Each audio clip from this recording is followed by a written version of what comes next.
வணக்கம் மக்களே, welcome back to our channel info 366. இன்னைக்கு நம்மளோட இன்ஃபோ 366ல என்ன இன்ஃபோ, எதை பத்தின இன்ஃபோ அப்படி பார்க்க போறோம்னா, இப்போ நாடு முழுக்க வந்து எல்லாருமே டாக்ஸ் டாக்ஸ் டாக்ஸ் எதுக்கெடுத்தாலும் டாக்ஸ், எப்படி திரும்பினாலும் டாக்ஸ் அப்படின்ற மாதிரி, எந்த பொருள் வாங்கினாலுமே டாக்ஸ் அப்படின்னு இந்த டாக்ஸ் அப்படின்ற ஒரு விஷயம் வந்து நம்ம எல்லாரையும் ஒரு மன உளைச்சலுக்கு வந்து உள்ளாக்கியிருக்கு.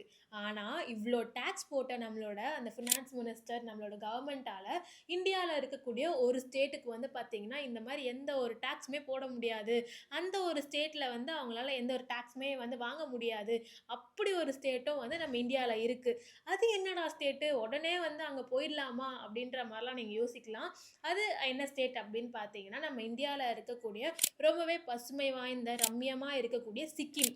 இந்த சிக்கிம் ஸ்டேட்ல தான் வந்து பார்த்தீங்கன்னா, எந்த ஒரு டாக்ஸுமே அங்க இருக்கக்கூடிய மக்கள் கவர்மெண்ட்டுக்கு வந்து குடுக்க தேவையில்ல. Tax free state of India அப்படின்னு இருக்கக்கூடிய ஒரே ஸ்டேட் வந்து சிக்கிம் மட்டும் தான். ஏன் அந்த சிக்கிம் ஸ்டேட்ல மட்டும் எந்த ஒரு டாக்ஸுமே இல்ல? அங்க இருக்க மக்களுக்கு மட்டும் அப்படி என்ன ஒரு ஸ்பெஷலான ஒரு விஷயம் அப்படின்னு பார்த்தீங்கன்னா, இந்தியா சுதந்திரம் அடையறதுக்கு முன்னாடி சிக்கிம் அப்படின்ற இந்த ஸ்டேட் வந்து ஒரு தனி கண்ட்ரியாவே இருந்திருக்கு. சுதந்திரம் அடைஞ்சக்கப்புறம் வந்து பார்த்தீங்கன்னா, அவங்க வந்து இந்தியாவோட வந்து இணையணும், சிக்கிம் வந்து இந்தியாவோட இணையணும் அப்படின்னா, அதுக்கு சில கண்டிஷன்ஸ்லாம் போட்டாங்க. அதாவது அவங்களோட சிக்கிமோட பழைய சட்டதிட்டங்கள தான் அவங்க வந்து ஃபாலோ பண்ணுவாங்க. அதுல எந்த ஒரு மாற்றங்களும் இருக்க முடியாது. அப்படின்ற மாரிலாம் வந்து சில கண்டிஷன்ஸ் போட்டாங்க. அது எல்லாத்துக்குமே வந்து இந்தியன் கவர்மெண்ட்டும் வந்து ஒப்புதல் குடுத்து, அந்த விஷயங்கள வந்து ஃபாலோ பண்ணாங்க.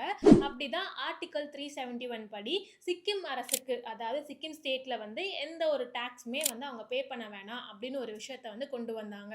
அதுக்கப்புறம் 2008ல வந்து பார்த்தீங்கன்னா, மத்திய அரசு அங்க இருக்கக்கூடிய வரி சட்டங்கள்ல வந்து ரத்து செஞ்சு, section 10 of income tax act 1961 படி வந்து பார்த்தீங்கன்னா, அவங்க அங்க இருக்கக்கூடிய மக்கள் யாருமே இந்த இன்கம் டாக்ஸ் டாக்ஸ் அப்படின்ற ஒரு விஷயத்த வந்து வரி செலுத்த வேண்டாம் அப்படின்ற ஒரு விஷயத்த வந்து டிக்ளேர் பண்றாங்க. அதுக்கப்புறம் தான் வந்து பார்த்தீங்கன்னா, அங்க இருக்கக்கூடிய நாட்டு மக்கள் யாருமே நம்ம இந்தியன் கண்ட்ரிக்கு, நம்ம கவர்மெண்ட்டுக்கு எந்த ஒரு டாக்ஸுமே கட்ட தேவையில்ல. சரி, அப்படி இருக்கும்போது நம்மலாம் வந்து பார்த்தீங்கன்னா, எந்த ஒரு கவர்மெண்ட் அஃபிஷியல் விஷயங்கள் வந்து அப்ரூவ் பண்ணணும், ஏதாவது ஒரு லேண்ட் வாங்கணும், ஏதாவது ஒரு ப்ராப்பர்ட்டி வாங்கணும் அப்படின்னா, கண்டிப்பா ஆதார் கார்டு, பான் கார்டு இந்த மாரி விஷயங்கள்லாம் தேவைப்படும் இல்லையா? ஆனா சிக்கிம்ல இருக்கக்கூடிய மக்களுக்கு பான் கார்டு அப்படின்ற ஒரு விஷயமே வந்து தேவைப்படாது. அவங்களுக்கு வந்து அந்த பான் கார்டு அப்படின்ற ஒரு விஷயமே அவங்களுக்கு வந்து அவசியம் இல்லாத ஒண்ணு. ஏன்னா, அவங்க இந்த நாட்ல வந்து எந்த ஒரு டாக்ஸுமே பே பண்றதில்ல. அப்படி இருக்கும்போது, இந்த இந்தியன் கண்ட்ரில அவங்க வந்து ஷேர் மார்க்கெட்லயோ, இல்ல எஃப்டிலயோ எதுலயாவது இன்வெஸ்ட் பண்றாங்க அப்படின்னா, அவங்களுக்கு இந்த பான் கார்டு அப்படின்ற ஒரு விஷயத்த வந்து ப்ரூஃப் ஐடியா வந்து கேட்க மாட்டாங்க, சிக்கிம்ல இருக்க மக்களுக்கு. அந்த மாரி ஒரு விஷயமா வந்து பார்த்தீங்கன்னா, அவங்களுக்கு வந்து ஒரு சலுகையா இருக்கு. அப்படி பார்த்தா நம்ம உடனே வந்து சிக்கிம்ல போய் ஒரு லேண்ட வாங்கி போட்டுறலாமே அப்படின்ற மாரிலாம் நீங்க யோசிக்கலாம். ஆனா, அதுவுமே வந்து அங்க பாசிபிள் கிடையாது. சிக்கிம் மக்கள் மட்டும் தான் அங்க வந்து பார்த்தீங்கன்னா, லேண்ட் வாங்க முடியும்.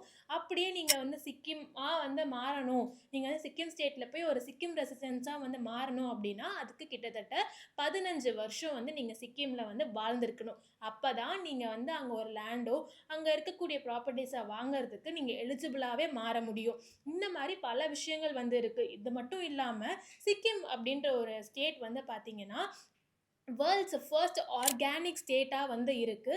நம்ம இந்தியாவோட one of the cleanest state அப்படின்னும் வந்து பார்த்தீங்கன்னா, இந்த சிக்கிம்க்கு வந்து பெருமைகள் இருக்கு. இதெல்லாம் தாண்டி வந்து பார்த்தீங்கன்னா, சிக்கிம்ல இருக்கக்கூடிய ஆண் மகன்கள வந்து பெண்கள், அதாவது வேற ஸ்டேட்ல இருக்கக்கூடிய பெண்கள் வந்து கல்யாணம் பண்ணிக்கிட்டாலும், அவங்களுக்கு வந்து பார்த்தீங்கன்னா, இந்த சலுகைகள்லாம் வந்து அப்ளிகபிள் ஆகும். இப்படி தான் வந்து பார்த்தீங்கன்னா, இந்த நாடு முழுக்க நம்ம எல்லாரும் புலம்பிட்டு இருக்கோம். எவ்ளோ ஜிஎஸ்டி போட்டாங்க. ஜிஎஸ்டிக்கு வந்து 28% ஹெல்த் டாக்ஸ் வந்து 18%, எஜுகேஷனல் டாக்ஸ் வந்து 18%, வெஹிக்கிள் டாக்ஸ் 30%, அதுக்கப்புறம் வந்து பார்த்தீங்கன்னா, சேலரி டாக்ஸ் 30%, எல்லாத்துக்குமே இவ்ளோ டாக்ஸ் போட்டாங்களே, இவ்ளோ வரிகள் வந்து உயர்த்திட்டாங்களே அப்படின்னு நம்மலாம் வந்து மன உளைச்சல்ல இருந்தா, இத பத்தி எதையுமே கவலைப்பட வேண்டாம் அப்படின்னு வந்து இந்த நாட்டிலயும் வந்து ஒரு ஸ்டேட்டே வந்து மக்கள் இருக்காங்க. இந்த விஷயத்த பத்தி என்ன நினைக்கிறீங்க? இப்ப இருக்கக்கூடிய அந்த டாக்ஸ் இன்கிரீஸ பத்தி என்ன நினைக்கிறீங்க? அது உங்கள எந்த அளவுக்கு மன உளைச்சலுக்கு உள்ளாக்கியிருக்கு அப்படின்றதெல்லாம் வந்து கமெண்ட் பாக்ஸ்ல ஷேர் பண்ணுங்க. கண்டிப்பா இந்த இன்ஃபோ வந்து உங்களுக்கு இன்ஃபர்மேட்டிவாவும், இன்ட்ரஸ்டிங்காவும் இருக்கும்னு நம்புறேன். நான் உங்கள அடுத்த வேற ஒரு வீடியோல வந்து மீட் பண்றேன். அதுக்கு முன்னாடி நம்ம எண்ட் ஆஃப் த வீடியோக்கு வந்துட்டோம். வழக்கமா சொல்லக்கூடிய சம்பிரதாயம் தாங்க.